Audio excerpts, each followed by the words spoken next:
Okay, so hello everyone. Welcome to this webinar on space for people or for cars. We'll be talking about the housing implications of statewide parking reform. So it's really nice to see so many people here. I'd like to start with a brief land acknowledgement and that we acknowledge the Gabrielino Tongva peoples as the traditional land caretakers of Tovangar, which is the Los Angeles Basin and Southern Channel Islands. And particularly as UCLA is a land grant institution, and we pay our respects to the Honukuvetam ancestors, the Ahiram elders, and the Ayuhinkam, our relatives and relations past, present, and emerging. So I have several acknowledgements to the sponsors. I want to introduce our panelists, but I'm just going to say really briefly that this event is sponsored by the UCLA Lewis Center for Regional Policy Studies and the Ziman Center for Real Estate. But I'm going to hold off on the introductions of our other panelists because we only have Assemblymember Friedman for a short amount of time.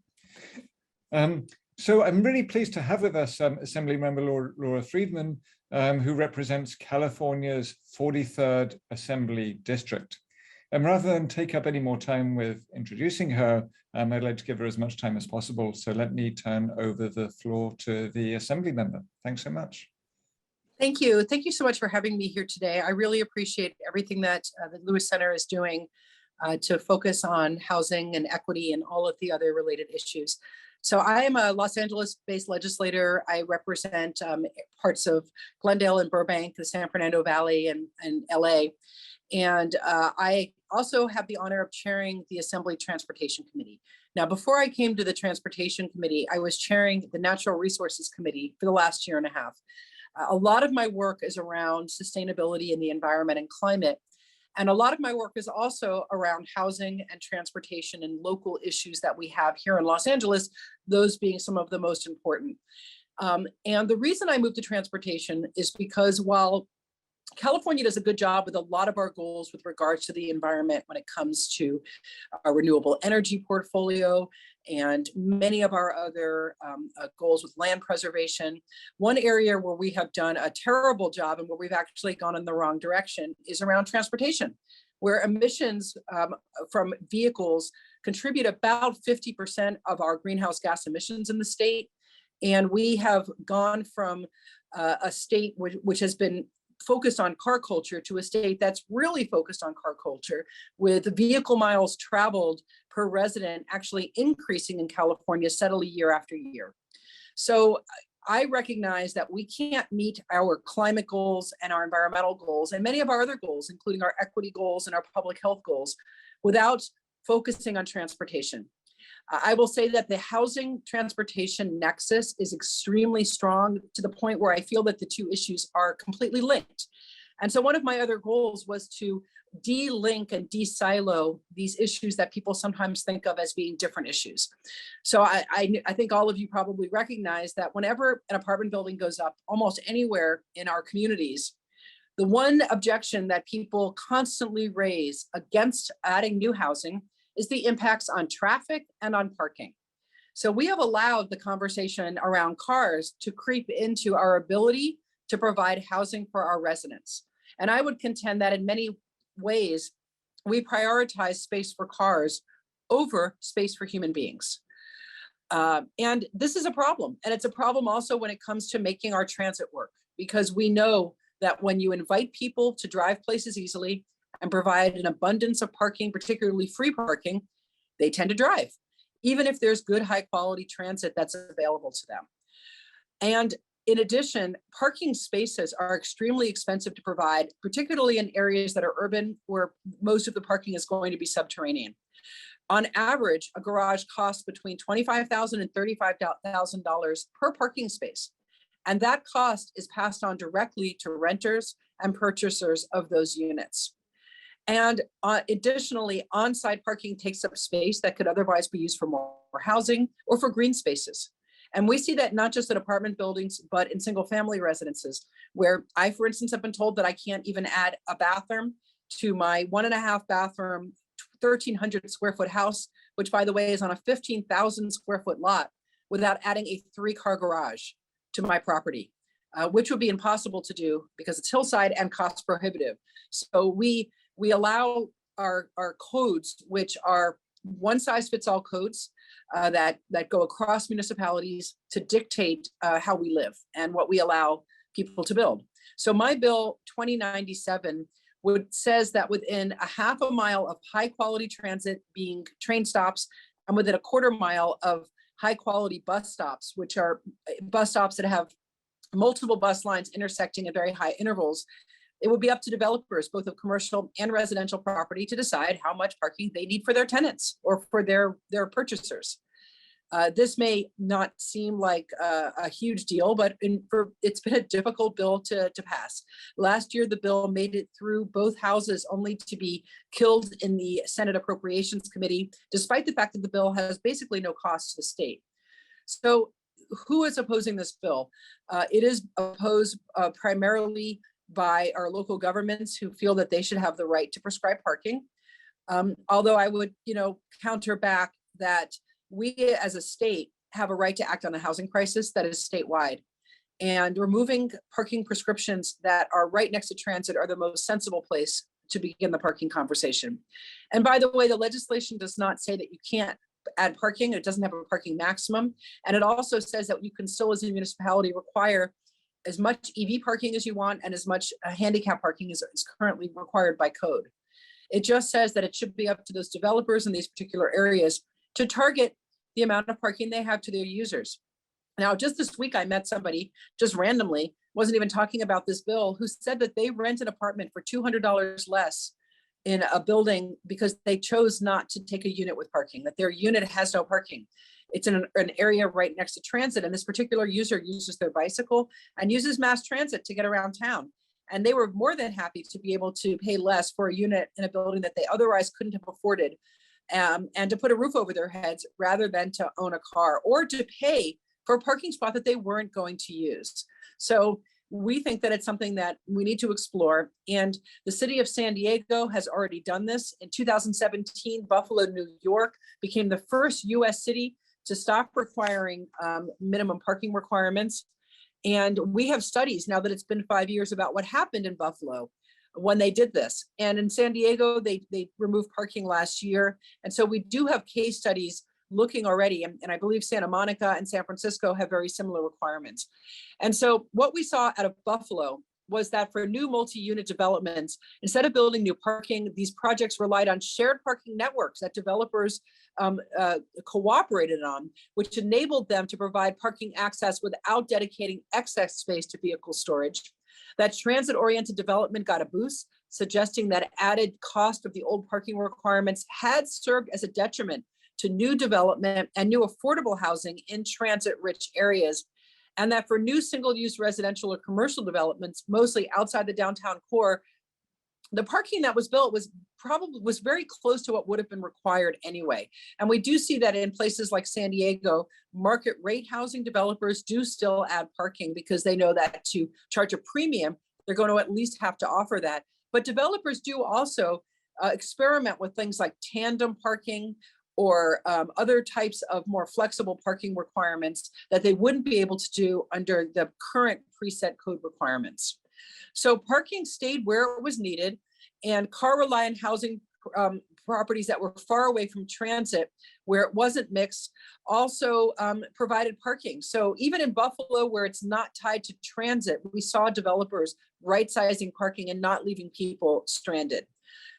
So this is happening already in California on a smaller scale, like I said, where in Glendale, commercial users share parking and the city provides municipal lots for a lot of its commercial buildings.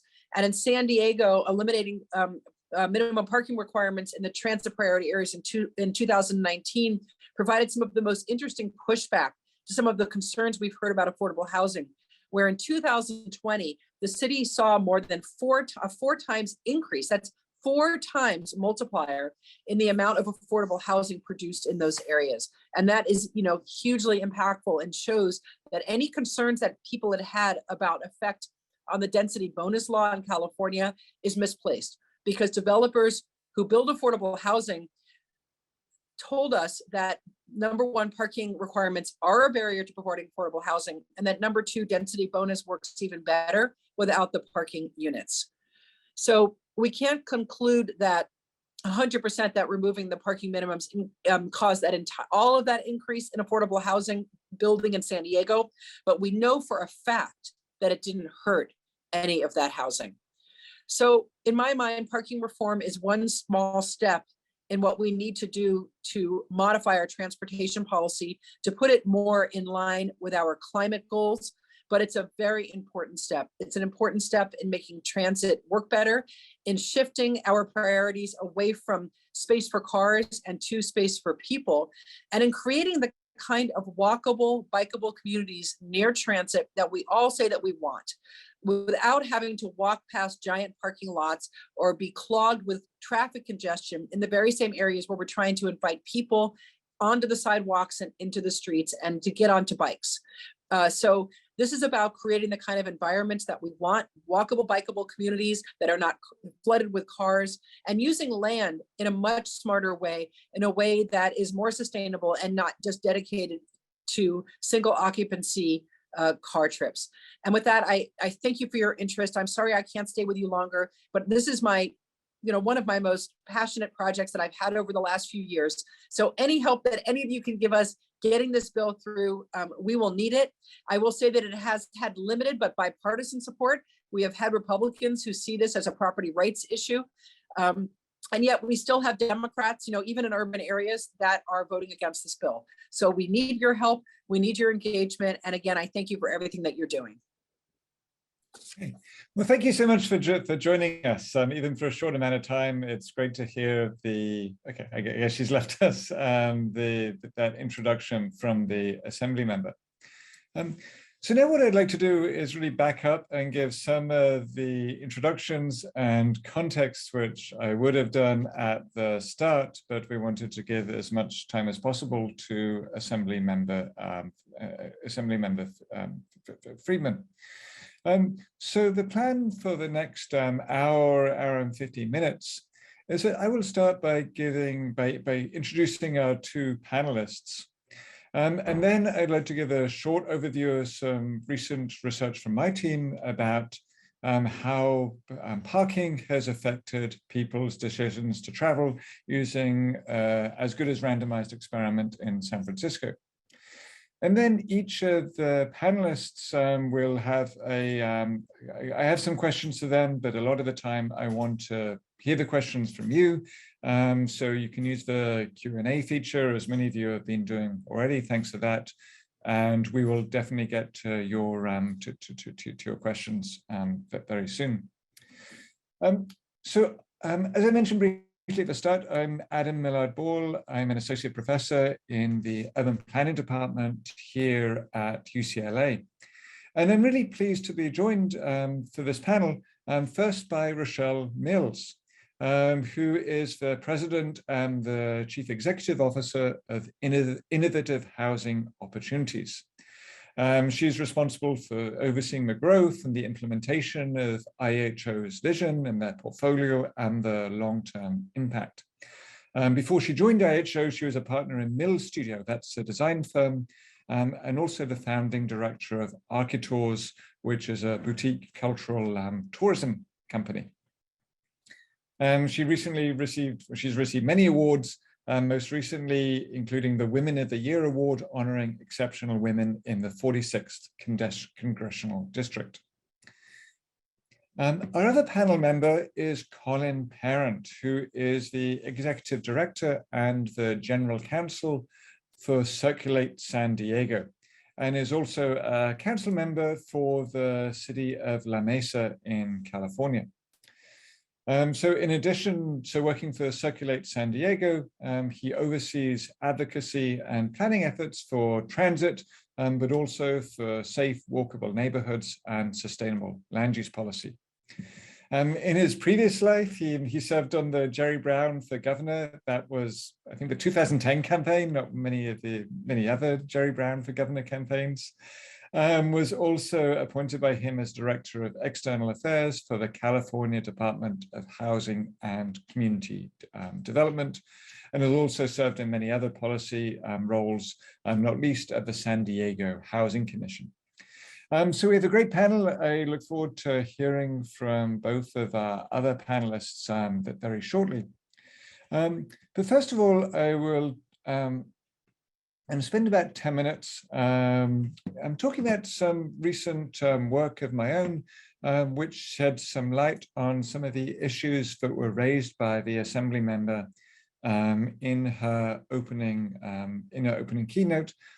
And then I will promise I will stop talking and turn it over to our panelists.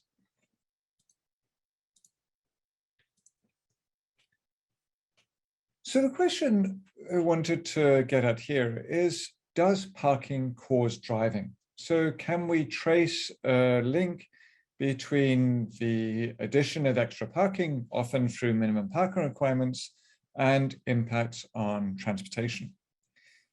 And you might think it's obvious, right? Because people who live in buildings with parking seem to drive more. But it's unclear which way the causation runs, right? So if you're looking for an apartment, as the Assembly member mentioned, if you have a car, probably somewhere like this place in West Hollywood, which it's only a 426 square foot condo, but it comes with an underground parking space, which is probably almost as large as the apartment itself. That's going to be important to you if you have a car and, for example, you need to drive to work. But conversely, if you only have one car or if you don't have a car at all, parking is going to be much less salient in your housing search.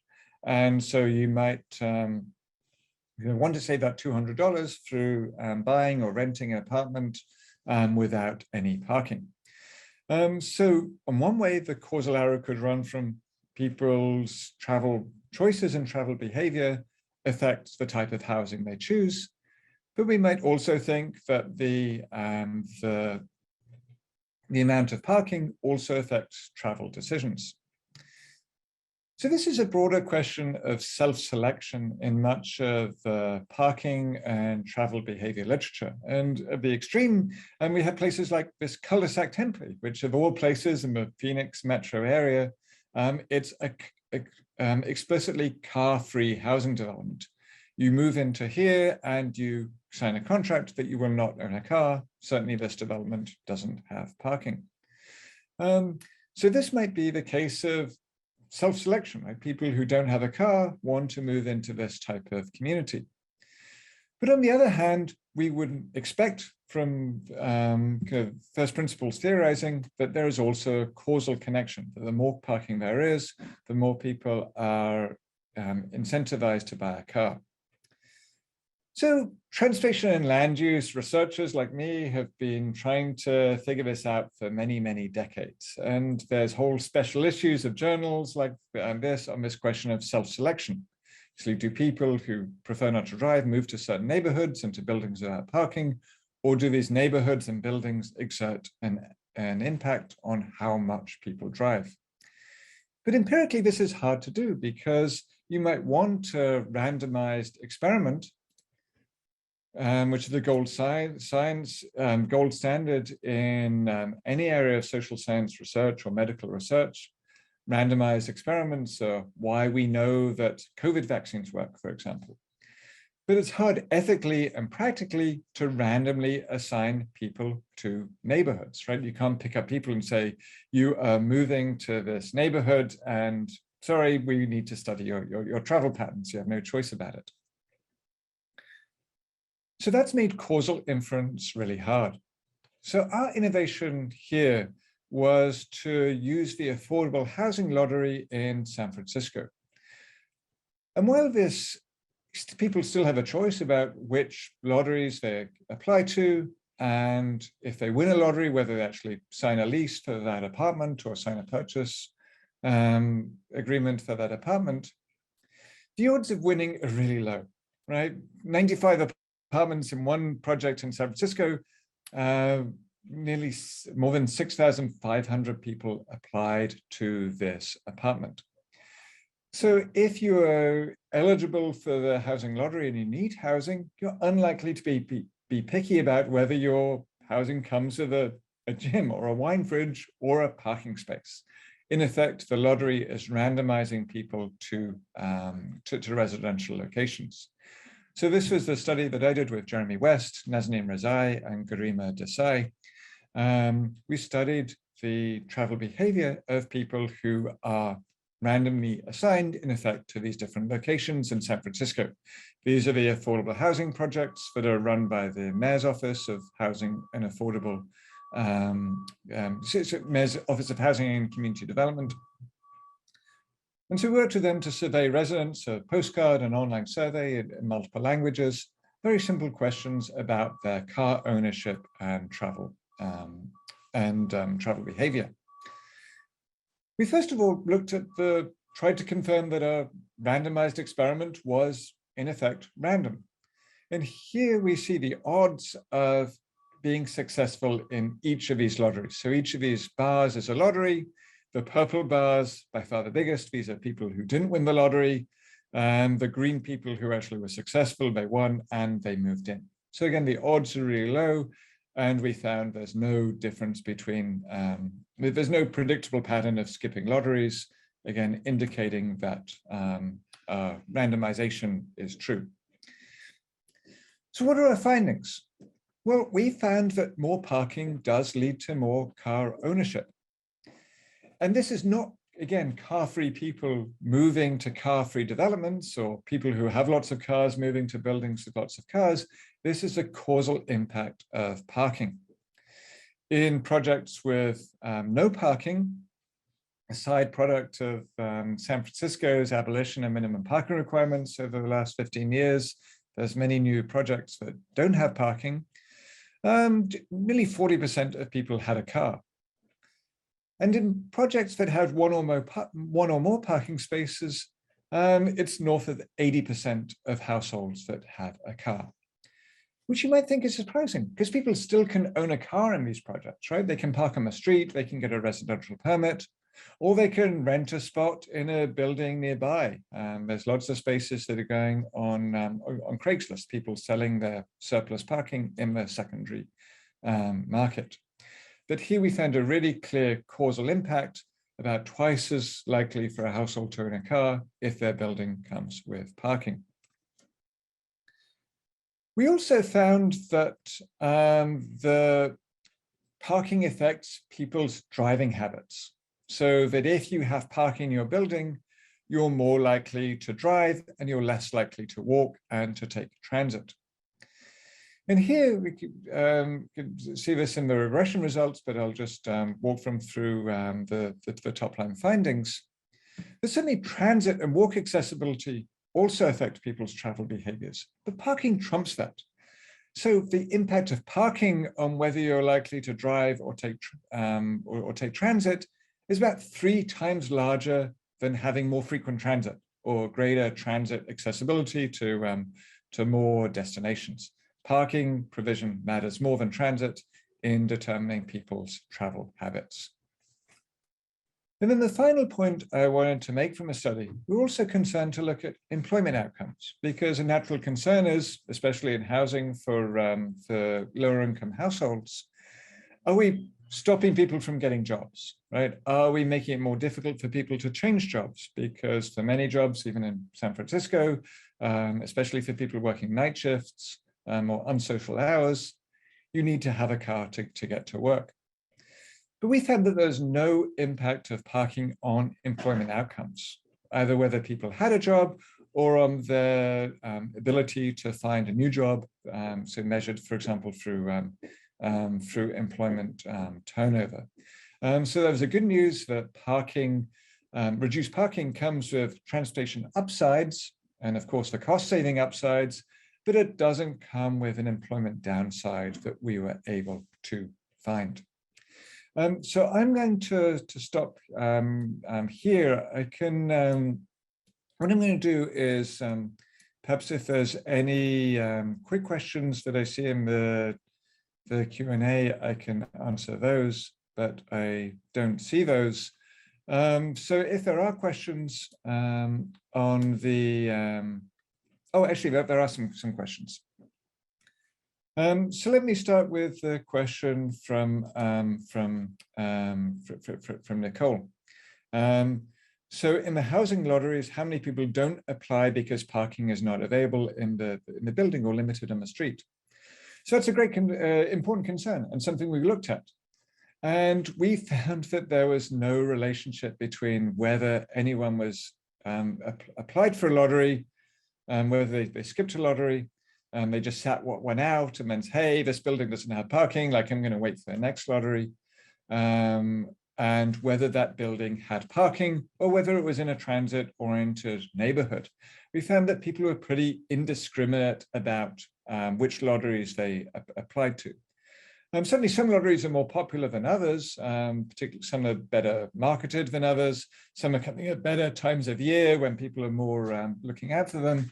But this wasn't related, people's decisions to apply was not related to the amount of parking, which makes sense, right? Because the odds are so low that you really can't afford to be picky. It's, I mean, it's a really sad reflection on the cost of housing in San Francisco. But from the point of view of our study, it made the randomization work. People figured out, okay, even if I have a car, I can still park on the street, or I can rent a space in a building or a public garage nearby. And was income level taken into account when serving people if they were employed or not? So we didn't ask about income directly because partly we were trying to get as many responses as possible. So we kept the survey super short, about 5 or 6 questions. But the nice thing about this randomized experiment is that it's randomized, right? So that the impact of parking on employment, we can deduce that whether or not we know about these other individual level characteristics. So that's a really nice feature of this type of study design, is that you don't need a lot of information on the people you're surveying. You can just look, well, these people live in a building with parking, these people live in a building without parking. Is there any difference in employment outcomes? So we can come back to some of these questions in a moment. We also have, there's a link. If you're interested in more on this study, I'd refer you to the UCLA Housing Voice podcast hosted by Shane Phillips, which digs into much more detail on this study. I think Shane can post a link in the, excuse me, the chat as well. But I want to make sure that we have a lot of time to ask questions of our panelists. So I'd like to start with a couple of broad questions for each of them. So I'd like to start with you, Colin, given your experience in San Diego. So San Diego has in many ways been a leader on parking reform in California and is to some extent a case study for what we can do at the statewide level. So I'd love to hear a little bit about what San Diego has done, but also what it took to get there. What was the political coalition that you assembled? How did you build the political support for reform? And then later we can follow up with some questions about your recent report on the impacts of San Diego's reforms. So let me turn it over to Colin. Great, thanks so much, Adam. And I want to acknowledge too that Donald Shoup looks like he's in the attendees, so I feel incredibly unqualified to be speaking to any of you all. One of my great regrets in life was sitting next to Professor Shoup at a lunch and not taking a selfie. So hopefully we can remedy that in the future. So just a little bit of short history about the political history of parking reform in San Diego. There was a commitment by Mayor Faulkner soon after he got elected to do some degree of parking reform in his sort of blueprint agenda. I think that was informed by my predecessor at Circulate, who joined his administration and helped do that. the administration took quite a long time to actually make that happen. And so Circulate, among others, but Circulate in particular, really pressed the administration to get it done. And I think we did a couple of different things. We wrote a big report, basically just titled "Parking," just showing how San Diego's parking rules were problematic and complicated, and they didn't make a lot of sense. We also published a report called "Transit-Oriented Development," articulating a whole bunch of things that the city could do to make transit-oriented development more viable, and parking reform being a key piece of that. When the city actually started an effort to do parking reform, they engaged two different consultants, one to try to calculate the correct amount of parking for any type of development, and also a PR firm. They actually only had the PR firm talk to us, which was really upsetting. And we kind of told them at the time, like, what are you doing here? Like, there's no correct amount. There's no, like, you can't have, science will not answer this question for you. You have to it's just a political decision that you need to make. And so actually around that time, we actually, and we were very concerned that they were just gonna, like, take a bunch of extra time to do this.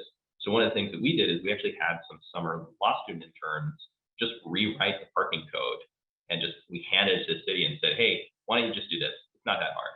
And, like, what are you waiting around for? And they were very mad at us, by the way, when we did that.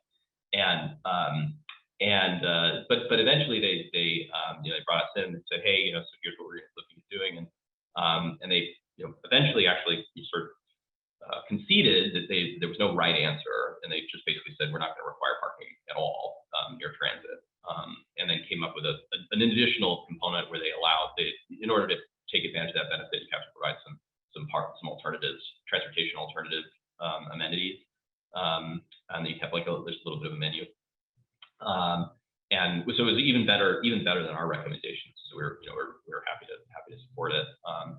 And in terms of, so those were the kinds of the things that we did to really press them on it.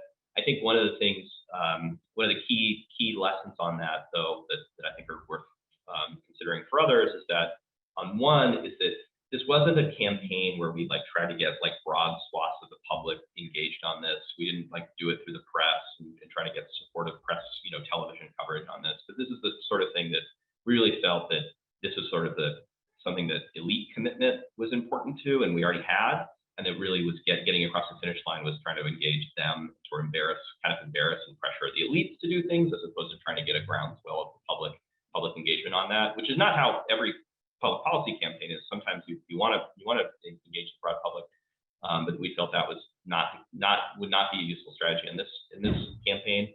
And then the other thing, just to flag too, is that I think one of the other key parts of the San Diego success and our campaign success was that we focused on a policy that would apply citywide, and it would be programmatic as opposed to picking individual neighborhoods one at a time.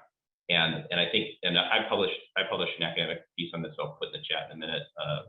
But one of the key things that others are making this similar set of arguments, that the smaller that you make the geography of the policy choice that you make, the more difficult the politics are, right? So the developers experience that most viscerally when they're doing an individual project. And so you should try not to do it on a citywide, or not on a project level basis. Try to do it, a neighborhood basis is a little easier. Citywide is even easier. Statewide is even easier. Not that it's a slam dunk, but that we should try to do things more programmatically. And so approaching reform in that programmatic way was a big part of, I think, also the success. And hopefully we'll see those dynamics at play for state legislation as well. Right. But before we turn to Rochelle, I just want to ask you a quick question about you. You have a new report, right, about the impacts of both the Affordable Homes Bonus Program, but also the parking reforms. And can you give us a quick summary of what you found here? How have these been working out in practice? Yeah, so thanks for raising that, Adam. So Circulate published a report last month called Home Run for Homes, and it was about the success of the city of San Diego's enhanced density bonus program, kind of similar to Los Angeles's TOC program. And that was adopted in 2016. In 2019, City of San Diego adopted their parking reform rules that basically says that you don't have to build, you don't have to build parking for projects near transit. And there, in the conversation in the legislature a few years ago about parking reform, some of the fiercest opponents of that reform, many of whom from the Los Angeles area, actually, were arguing that if we were to get rid of parking minimums, then developers would not choose to set aside affordable units to take advantage of the density bonus program, which allows for some parking forgiveness. And I think those concerns were valid and made in good faith. People really worried, you were potentially getting rid of one of the leverage points for developers to choose to include affordable units. But San Diego provides this natural experiment where they got rid of those parking minimums. And what we saw was not a decline in the use of density bonus, but actually a really sharp uptick in the subsequent years. Now, is it because of the parking reform? Well, I don't know. It's hard. It's really hard to say. But you can certainly say with confidence that it didn't undermine density bonus production. And so one of the key recommendations that we have from our report, given the experience in San Diego, is that you don't have to worry about parking reform undermining density bonus. We tried it, and actually it was quite a success. And so don't sweat. Yeah, well, that's really encouraging. And thanks for that piece of good news. Yeah. So let me turn to Rochelle. And in your role, you build below market rate housing for people with lots of different needs. And I'm sure there's many barriers to developing homes across Southern California. But I'd love to hear a little more specifically about the role that minimum parking requirements play, if they make it harder or more expensive to build for your prospective residents.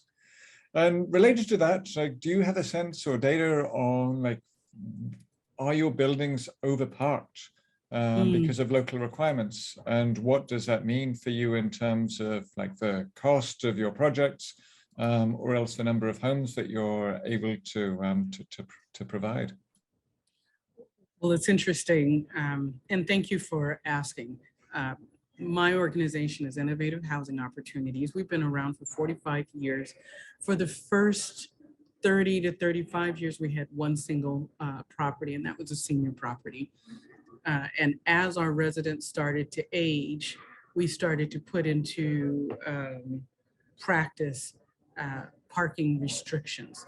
The cars needed to be registered to the tenant. They needed to be insured. Cars that were either not registered or insured had to be removed from the lot. And we found almost immediately that we reduced the number of cars by half. What people tended to do in our senior properties is they were housing cars for their adult children. Or we find in affordable housing, particularly housing with homeless, the car, which has been home for years, is their security blanket. And when they become comfortable with the notion that this is in fact permanent housing, that they won't be wake up and have to duck out in the middle of the night, they're more willing to let go of their cars. So in answer to your question, have we found places overparked? Yes. However, when we go to the higher end of the spectrum, below market is low to moderate income. Moderate income is largely considered the lower end of workforce housing or missing middle. We tend to stay at 80% AMI or lower, meaning those entry-level first responder jobs, new architects, teachers, those kinds of professionals are where we typically end with our AMIs or our area median incomes, the income levels that we serve, all the way down to those who are living off of Social Security or fixed incomes. The lower the income, the less likely they will have a car. But in most of our society, when people start to do better, the first thing that they purchase is a car. And where we find that we have difficulty is in our more expensive communities where a car is synonymous with doing better. But for the most part, if we can put in place our, either it's registered or insured, or you can't have it on site. When we're able to implement those rules, it tends to go to where we've got a fairly reasonable number of open spaces. Where do people fight back? Well, my friends need to come, and my friends don't have a place to park. Caregivers, a lot of time with affordable housing, you have caregivers, or senior housing, you have caregivers. My caregivers don't have a place to park. So not only are we parking for the tenant, but we are parking for their on-site caregivers. So it may be that we have low-income folks or people with special needs, and people would assume that you can reduce the parking. We need to make sure that we have adequate parking, especially during the daytime, for caregivers. What does it mean in terms of the numbers? The assembly member gave us some numbers, but here's the numbers that we tend to work with. For surface parking, it's about $10,000 a space. Structured parking, you're looking at about, as she said, 25 to 30,000 per space. But when you're looking at subterranean parking, it can be a minimum of $50,000 per space. What does that look like? If somebody tells you that you've got a minimum of 200 spaces because of the number of bedrooms and the way the bedrooms work out, it's, every jurisdiction has its own. And a lot of times, particularly in Orange County, we are being pushed to increase the number of parking spaces. In places like the Inland Empire, where people are driving longer distances, we are being pushed to increase the number of spaces. But think about it this way. If we have a subterranean parking requirement, which one of our South LA projects did, and I have to tell you, we cannot build a project without the community support. So if the community is under the impression that they need more parking, and that elected council member is under the impression that they need those voters, guess what we have to have? We have to have parking. And in this particular community, they are asking for subterranean parking. And in this subterranean parking, they have calculated that they need a minimum of 200 spaces. So you have now added $10 million to the project. Let me tell you what that means in terms of affordable housing, where I will say the average cost is about $500,000 per door. We have just now, for those parking spaces, we have eliminated 20 affordable units.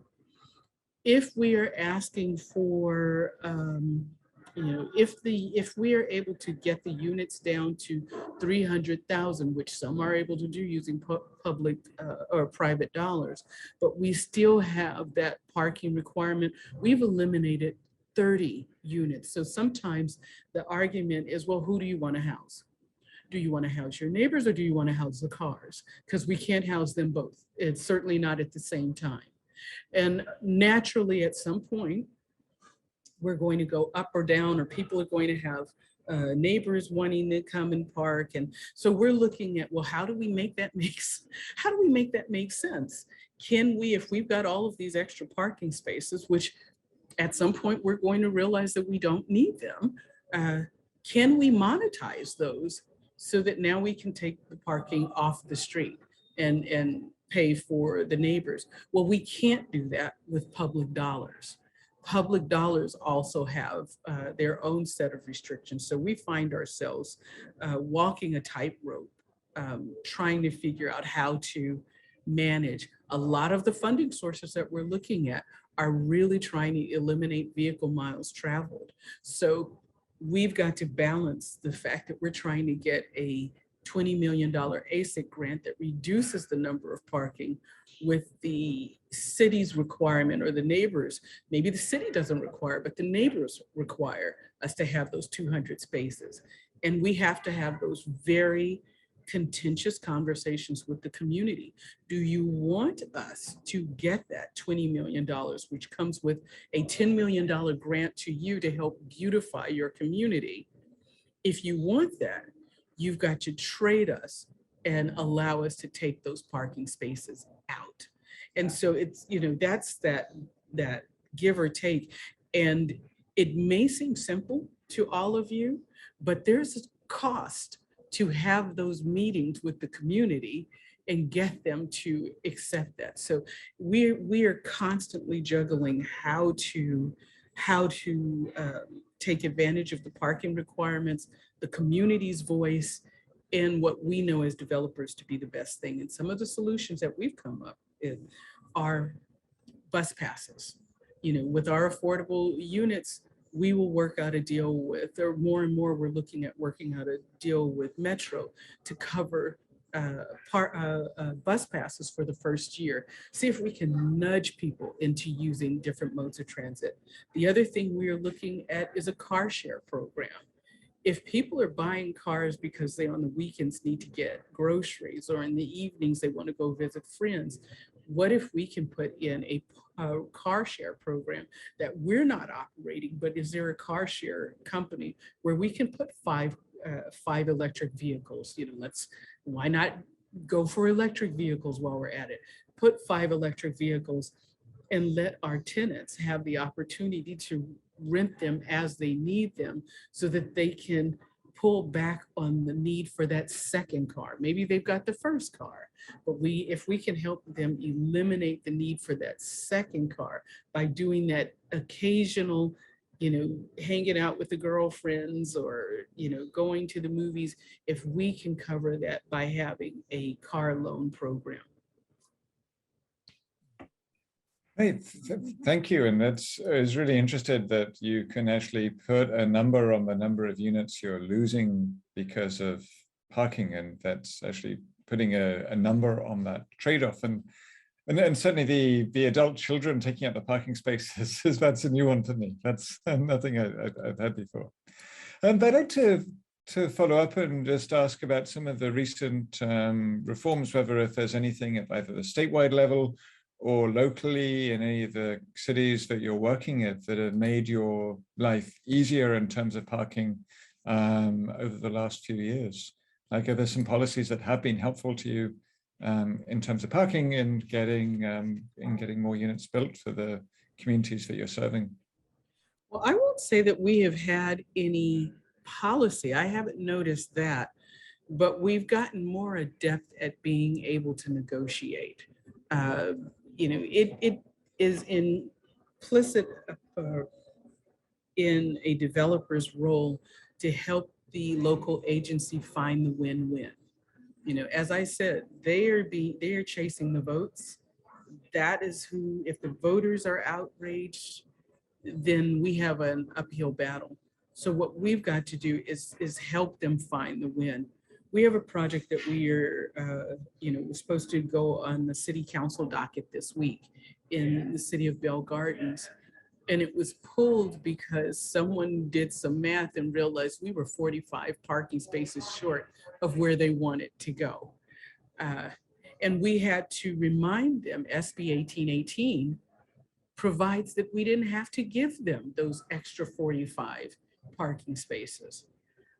Now, being able to show that and having city council accept that are not necessarily, they don't necessarily play well together. We're trying to recognize that we're trying to do it as surface parking. Are we going to buy parking stackers? Because I'm really acutely aware of what you said.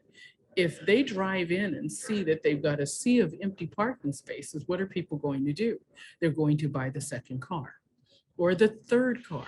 You've got people who are bringing boats onto the property because, look, we've got spaces now. And so that for a developer is money wasted, money that we could have used for a unit, that we could have used for programming space, for staffing costs, to move our staff to living wages. And so having that sea of empty spaces for that occasional guest who may or may not show up is not where we're going. What we ended up doing is trying to negotiate with the city. And I saw the emails going back and forth this morning. Well, what if instead of adding new spaces or having to reduce some of the units, we instead create compact car spaces or allow us to do tandem spaces? Or can we remove them and do stackers? The problem with stackers is now we have to have someone operate it because people don't know what they're doing there. But then can we count that as a job that we've created? You know, is that now, can we now say that we have moved into workforce development because now we've created a job so that somebody can stack those cars? But it is constant trying to figure out how do we accommodate it in a finite amount of space and minimize the need at some date certain for us to have an extinct piece of a structure that you can't convert into anything else because you've got a parking garage whose surfaces are tilted. So you can't insert housing into that. So, you know, we're just trying to help them look long-term at, you know, how do we, at some point, I don't think it's immediate, but at some point we're going to get people off of their dependence on cars. What do we do with the almighty parking structure at that point? Thanks. I love the example. I love the visual of the boat and people just seeing this empty mass of parking and thinking, I'll bring a boat. And yeah, don't give the cities ideas that they need to start having boat requirements as well for any of your properties.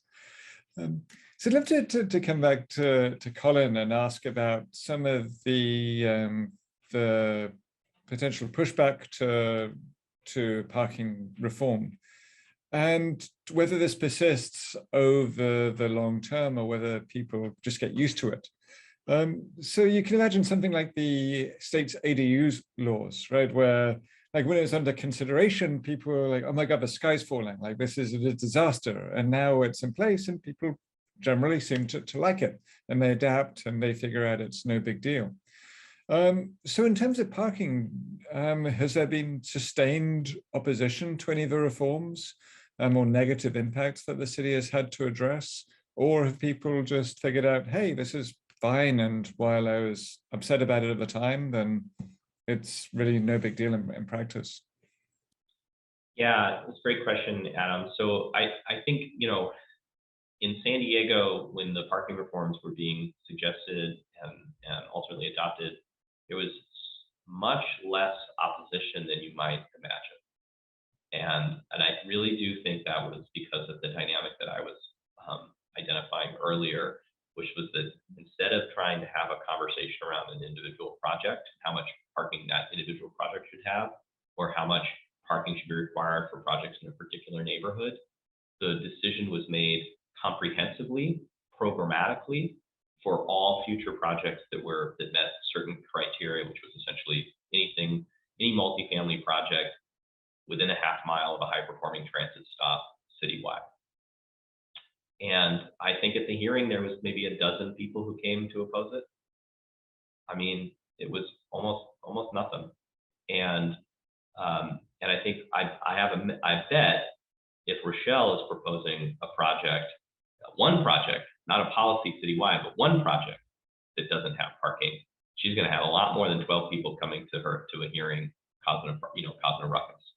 And so we didn't have a ton of that at the point of adoption, and because that is the settled rule, and it's not really up for debate formally when an individual project is moving forward.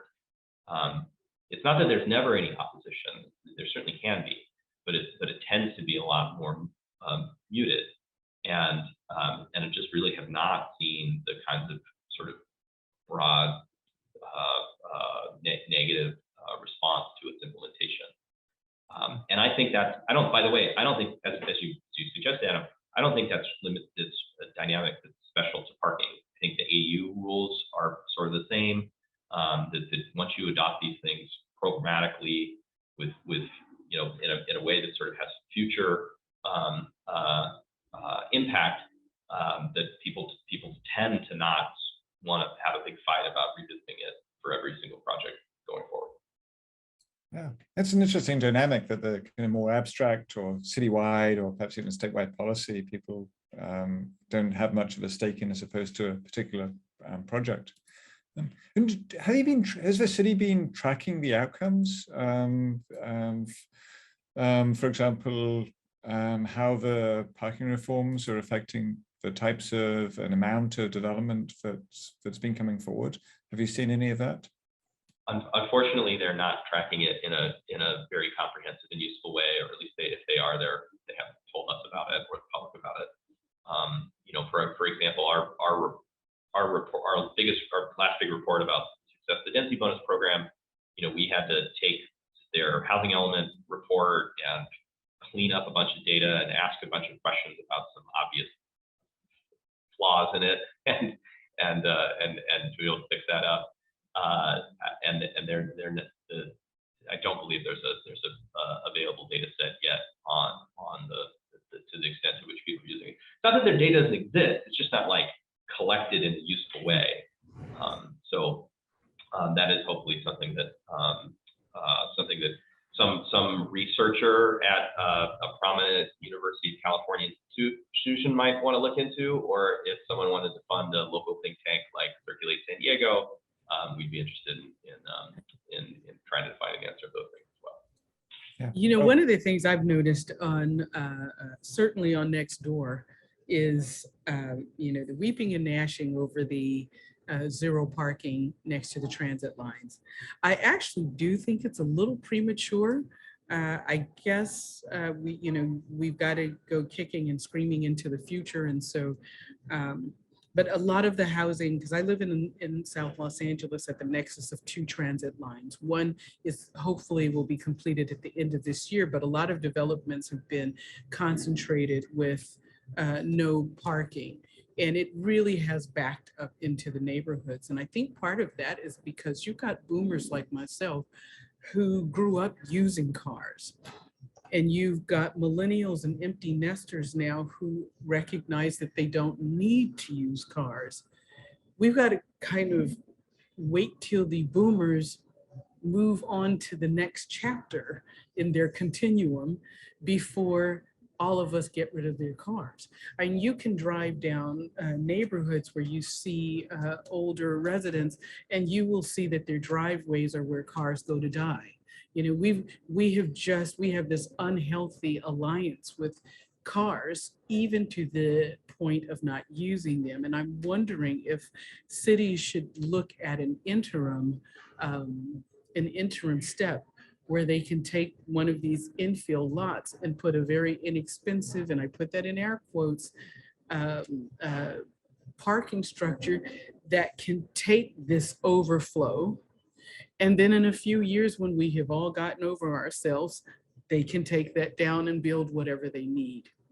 One of the things that I think that we have to bring into the conversation when we talk about cars is how much are our communities set up to be carless societies. And again, I go to South Los Angeles, where a lot of the communities don't have high quality grocery stores. They may not have high quality schools. They may not have job centers. Thanks to COVID, we are more and more getting used to working remotely, and so the dependence on cars may not be as necessary. But one of the benefits of being in a carless society, take a city like even San Francisco or Chicago or New York, is that all of the amenities that you need are in walking distance. The way Los Angeles was developed was so that you have residential centers, you have industrial centers, you have entertainment centers, and you need a car to connect you to those places. If we look at policy and we look holistically at the ecosystem around housing and parking, then we cannot do it without making provisions for those amenities to be in these communities. I love my community because I can walk to the grocery store, I can walk to the movies, I can do those kinds of things. but I live 45 miles away from my office. I've got to drive there. And in my staff of 11 in an office in Orange County, only one of us live in Santa Ana. All the rest of us have to commute. And so, fortunately for COVID, we have learned how to not have to come into the office. But that car is a necessity for us getting to work.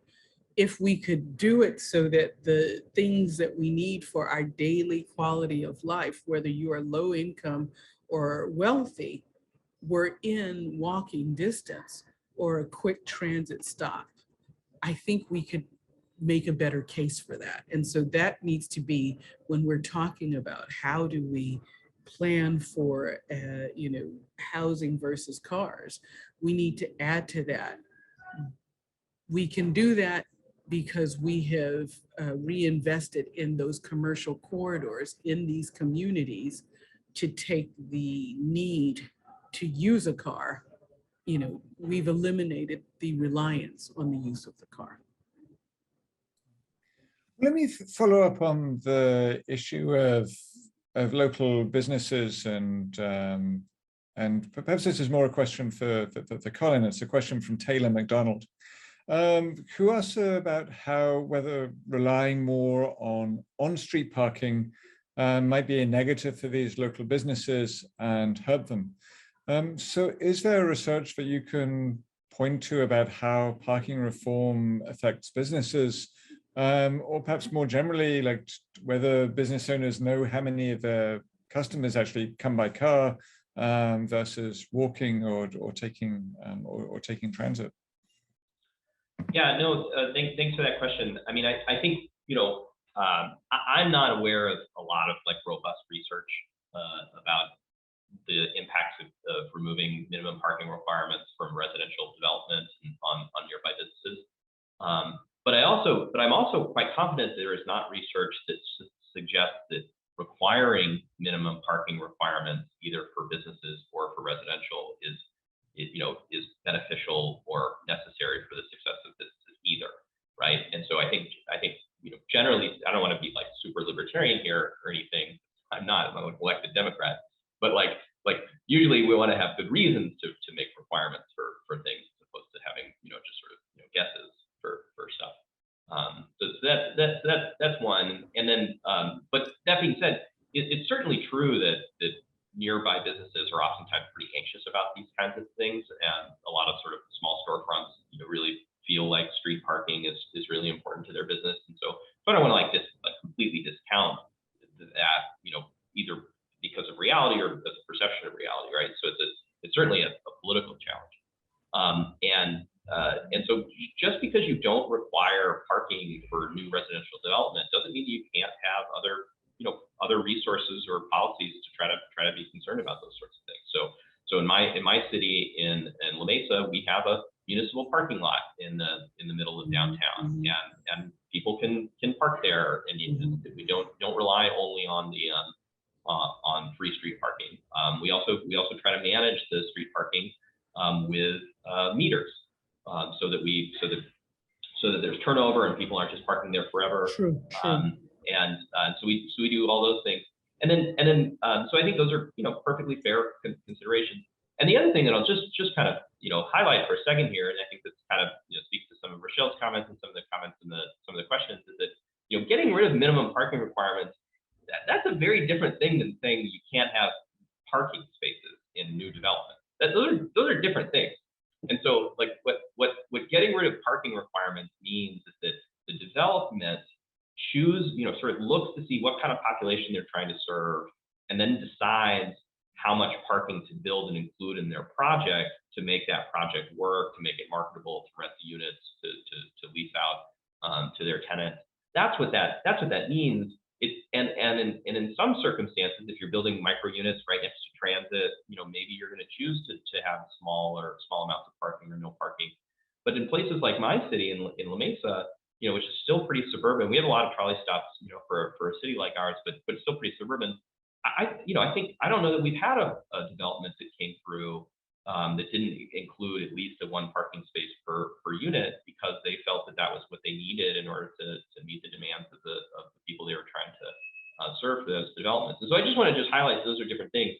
I'm not here saying, I'm not saying Circulate's not saying, I don't think Assemblymember Friedman was saying that like the whole point of these reforms is like to get rid of cars out of our lives. It's instead to say, no, let's make some policy, let's adjust the policies so that we don't have more parking than is good for us, where there's more parking than we need. And I think that's a nuance, but it's an important one that oftentimes gets lost in these conversations. Yeah. Well, let me push you. I think there is an organization, Move LA. I hope I'm saying it right. I think that they do have that kind of data, because they're trying to get people to utilize public transit and other options rather than being so auto and parking dependent. So I believe it's movela.org. Thank you. So let me push you, Colin, on what you just said about kind of giving developers the choice, and then I'll ask Rochelle the same question as well. And this is a question from Lawrence Hummer, that if there's this strong preference for driving, like why shouldn't elected officials like yourselves support this community priority and reflect that in zoning requirements to provide parking? Like, shouldn't elected officials be representing the views of their constituents? And if they want parking, then why not keep that in zoning requirements? Yeah, I think it's certainly true that most people want to drive and want to have a parking space where they live, myself included, by the way. Like I own a car and have parking at the house that I live in. And but I want that. But not everyone else wants that, and not everyone else wants the same amount of parking that I want, right? And so I think we need to our housing, the type of housing that we have available in our communities should be diverse and should meet the diverse needs of our residents. So I want to live in I rent a single family home, a small single family home, and there's 3 parking spots on it. I only have 1 car. I live alone. I wish I could find a similar product type with only 1 parking space, but I can't find it because it's not allowed to be built in my city. And so if we change the parking minimum, then perhaps someone would be allowed to build something like that to meet my needs. And not just, and let's step away from my needs for a second here. Like you look in census data. I think census data in San Diego is something like 5% of households don't own a car, which is not a lot, but it's 1 in 20. And so the vast majority of those folks have to rent or purchase a place with parking, and they have to pay for it. We make them pay for it, even though they don't want it. And putting aside, I mean, like, this is kind of somewhat an extreme example, but it's worth raising. What if you're a blind person, right? And you don't want you don't want to drive. It's actually illegal for you to drive. Right, and like forcing that person to rent a car storage for a car they're not allowed to utilize just doesn't make any sense. And so I think again, the purpose of this is not to say that we can't have parking. In fact, we're going to continue to have lots of parking, but we should allow for products to be developed for people with maybe views and preferences that aren't everyone else's preferences, and that seems like okay. We allow that in so many other things. We don't say you're only allowed to sell one type of pants. Like some people want shorts, some people want longer pants, some people want different color pants, and we should allow for people to have different amounts of parking as well. With recognition also that that's not going to mean that the kinds of things that you want or that most people want won't be available. Of course they will, because people will make them available in order to effectively sell them. We've been looking at parking as a social enterprise. So what if we are required to put parking in our buildings? Or what if we have parking, a development that by right doesn't have to have parking? And that's our South LA project, for example. where we're putting in, I think, almost 200 spaces, as I mentioned. But by zone and funding source, we don't have to put in any. And we have talked about, well, what if we condoize it, meaning we break this into two separate lots. The the parking is one parcel, the housing above it is a separate parcel. Can we then monetize those parking spaces? It's now a social enterprise. You want parking, we don't have to give it to you, but we have added it in at $10 million. It is this much money to use it. I think if people had to pay for it, they wouldn't necessarily use it. But I will tell you, as Colin implied, for the blind person, I guarantee you in our housing, he's going to want to make sure that that parking space stays empty because now he's got a guest space. That's not what affordable housing intends to do. We're not trying to make micro entrepreneurs out of everybody because they now have this currency that they can sell. From a truly just practical management standpoint, the goal is not to have random people using the parking lot as an Airbnb where we don't have control over the security of our sites. But that could end up being the unintended consequence of having these spaces and having them assigned to a tenant, and the tenant feeling, well, that's part of my rent. And so I essentially own that space and I don't use it, but I want to do this. Or who cares if I store it? Store a car or store my grandson's car or somebody else's car there. So we run this tightrope of, we have required parking, but we don't have assigned parking. There's not enough parking for everybody, but we had to have a minimum number of parking spaces. How do we determine who gets one if everybody decides on this particular day that they are either driving a car or inviting someone onto the lot? Yeah, it does become a problem because, interestingly enough, that's the first thing people fight about. They can come in and they don't have a car, but doggone it, so-and-so wanted to come by and there was no space, and so we have to deal with that. And they don't tell us about it. They call the electeds and they tell the electeds. And so what the electeds are hearing is that we're hearing from these affordable housing lots and people are complaining about the parking. Therefore, on the next site, we need you to add 45 more, because that way we won't get a call from Aunt so-and-so, who, by the way, doesn't have a car, but she feels that there should be a space in case she needs one. Those kinds of things. So in terms of trying to respond to these complaints, particularly from neighbors who might find it harder to park after a project of less parking goes up and the street space is more sought after, there's a very relevant question from Ben Ortiz here about spillover parking. So would it be helpful to implement parking management strategies, perhaps residential permits or meters alongside parking reform? And what might that look like? And are there any examples perhaps from your projects, Rochelle? And then I'll ask Colin to respond to that more generally. Well, I will tell you, I live, as I said, along a transit line.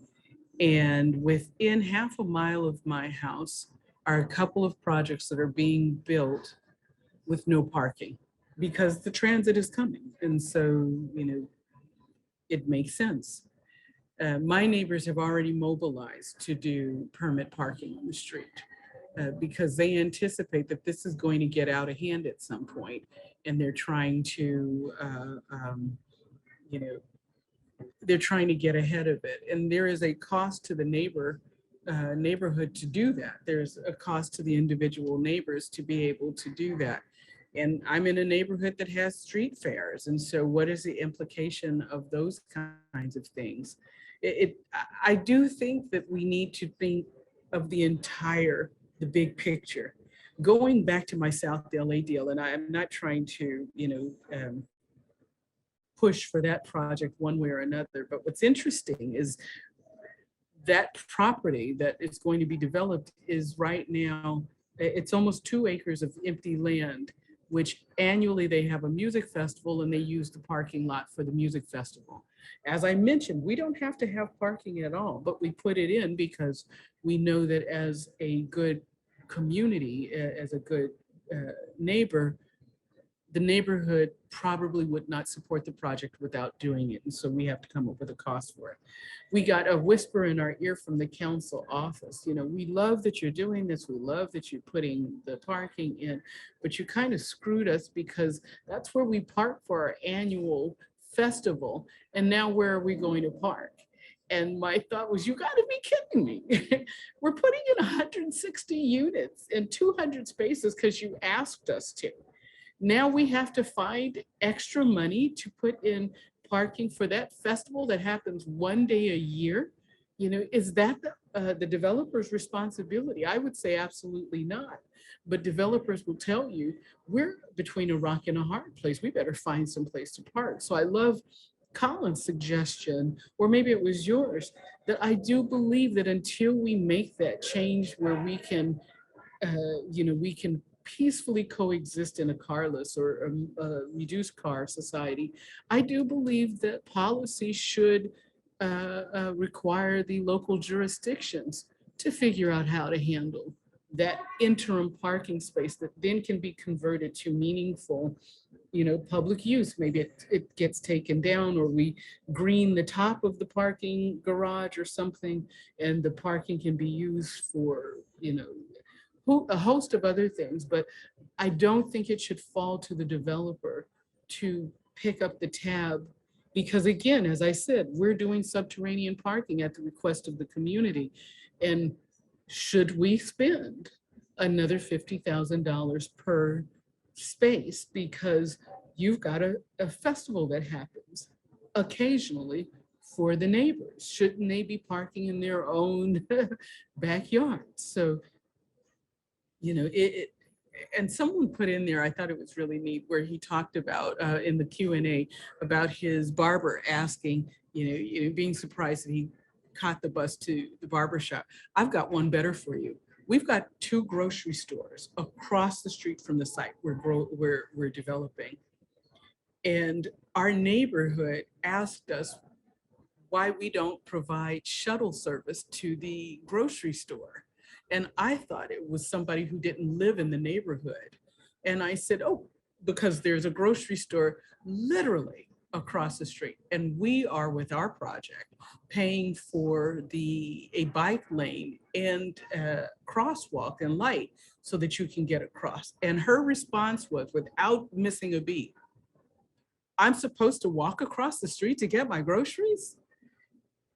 That's who we have to educate. And she literally will get out of her driveway, cross the street, park and go get her groceries. That's what I'm saying. We've got a lot of mindless people who don't understand the foolishness of that argument. Well, let me pose a question to Colin from Zoe Spiegel, who is asking about transportation demand management strategies. And to what extent is there a question about whether eliminating parking requirements will make it harder to implement TDM if that's required as a condition for providing less parking? And I guess in the underlying dynamic I'd love to hear your thoughts about is, like, what is the impact? Is parking itself the impact, or is parking a way to mitigate impacts? Like, what should cities like La Mesa or San Diego be trying to do here? Yeah, so that's a good question. So you know, so the city of San Diego's parking reforms, you know, they kind of have some sort of built-in TDM stuff, right? And sort of in order to not build the parking, you have to create some other transportation amenities, and those could be like bike parking or you know, sort of off-site things like bike lanes, like Rochelle was talking about her project having to do. And so you can imagine a set of policies that are related to that, and that's kind of basically what parking minimums are in the first place, right? There are transportation amenities that is required of projects, and so I think it's perfectly fine to, I think we should acknowledge that, you know, if you don't have transportation amenities like parking requirements, you might have some spillover impacts to the adjacent neighborhoods, right? So if you have a new development and it doesn't have parking in it or doesn't have other sort of amenities, transportation amenities, you may see some spillover parking, you know, happening on the streets. Like that seems like that happens, right? And so that being said, the question is, okay, so what do you do about it? And like currently what we're doing in a lot of cities is we require building parking, and that's like really expensive, and it makes housing really expensive, and we don't have enough housing. And so I think we should stop doing that and stop holding up good projects with parking minimums, but we can still do that and also acknowledge that there's some other consequences and figure out ways to mitigate those consequences, right? So for example, in San Diego, they got rid of parking minimums and have these other transportation amenities that folks have to incorporate in their projects. In La Mesa, we didn't get rid of parking minimums. We just used there's parking forgiveness for our because we implement state density bonus law. So we do some things like I shared, like we have managed on-street parking with meters, and we have public lots. And then we also did, soon after we implemented the bonus program, we created a new program to allow neighborhoods to create for themselves parking permit districts.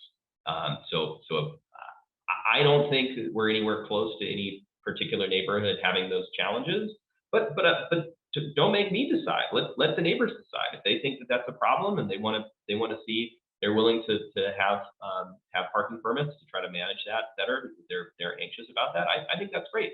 Let's go ahead and let them. And I think this is all kind of in the spirit of, you know, again, like I ran for elected office and I have big ideas and I want to see them implemented. I want to be a decider.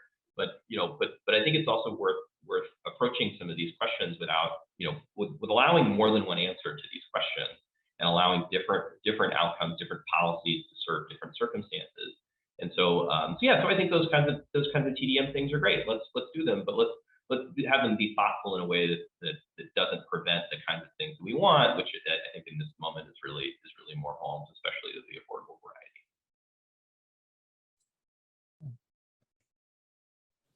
I saw a bunch of comments back and forth regarding the public lots and should they be paid or free or whatnot. Something that I didn't realize until COVID happened is the reliance on, it seems silly that I didn't, the reliance upon public tax revenue to cover the cost of affordable housing. And, you know, we have been pulled aside by many a city saying, you know, we love to build this housing, but the reality is, you know, the last 2 years wiped out the income that would be, that would go towards those public housing units. We would have gotten them through business tax, through parking revenue, et cetera.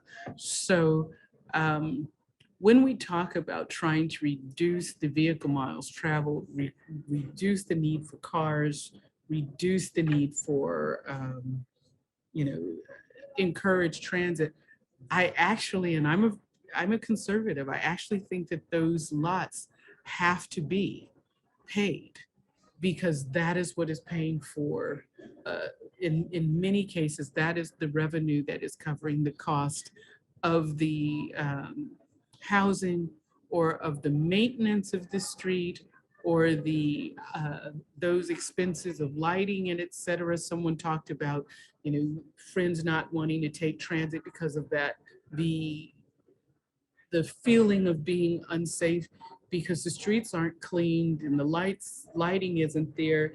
And those grants and those dollars coming from that revenue is what pays for those things. So I think it is one of those uncomfortable conversations that when we have gone through when we have taken the time to meet with communities and kind of walk them through that, it has helped them understand. And again, we got a $20 million loan by reducing our greenhouse gas emissions. It came with a $10 million grant, and we went back with the city to help them understand, tree-lined shade coverings, bus enclosures, street lighting, crosswalks, and those kinds of things. So there is a lot of give and take around parking and parking garages and fees and not fees that go into supplementing the cost of the housing. Okay. I want to respond really quickly myself to a question from Lawrence Brown about where Los Angeles is on parking reform compared to San Diego. And then I'm going to ask you a question the final question to give a kind of a 30-second or so wrap up answer. So Lawrence Brown's question is about what LA is doing, and it's largely around transit, right? With the TOC density bonus program has reduced parking requirements near transit, even eliminated it entirely for parcels very close to rail transit. And there's also proposals to eliminate parking requirements in the downtown community plan update and a couple of other specific plan areas, but we're nowhere close to seeing anything that's citywide or more comprehensive in LA. So that's an answer to one of the more specific questions. So in, say, 30 seconds or so, I'd love to hear your more general thoughts. So it seems like we're agreed that cities shouldn't be addressing parking minimums. So assume that Assemblymember Friedman, like the bill passes and this happens. Like, what should be our next priority for choice in both housing and transportation and linking the two? What would be your priority for something that's next? Do you want to start, Rochelle? So what would be the next priority? My priority would be getting everybody in the room together. That to me is the biggest way to solve it. We tackle all of these things in our little silos, and if we could get everyone at the table, the housers, the economic development folks, the city, the electeds, the consultants, if we could get them around the table, I guarantee you we could solve this, rather than putting it out there, voting on it, reacting to it 4 years later with the next election cycle. We're just setting ourselves up for gray hair. Right, thanks. And Colin? Yeah, so I'll kind of answer it. So I want to go back to the other question and try to answer them in the same breath. Is that, LA is looking at doing, Adam, I hadn't actually been following this closely. LA is looking at doing parking reform in just downtown and just a couple of specific plan areas. That is a mistake. They should do it citywide within a certain distance of transit, and that'll be easier. It's going to be more impactful than doing it in just 3 areas, but it'll paradoxically be easier to implement. And so if anyone in here is working for the city or is important, think about that and keep that in mind. And so what also should happen, so what next the city should do is they should look at all the other things that they want to accomplish and do them on a citywide programmatic basis. The TOC program that LA is doing is excellent and is a great example of that, and was adopted at least from my vantage point, wasn't terribly difficult to accomplish, and they should keep replicating policy done on similar to that, which is similar to the San Diego model, which has been very successful. So not that there's never any local decisions to be made, but you should try as much as possible to do things on a more programmatic citywide basis. Right. Okay, well, this is time for us to close. So I would like to first thank all the audience members for a lot of, we had spoiled for choice in terms of questions here in the chat, and a lot of good points that you can also read at your leisure. I'd like to thank our sponsors again, the UCLA Ziman Center and the UCLA Lewis Center for regional policy studies. And then most importantly, once again, I'd like to thank our panelists, in absentia, Assemblymember Friedman, but Colin Parent and Rochelle Mills. And thank you so much for joining us today.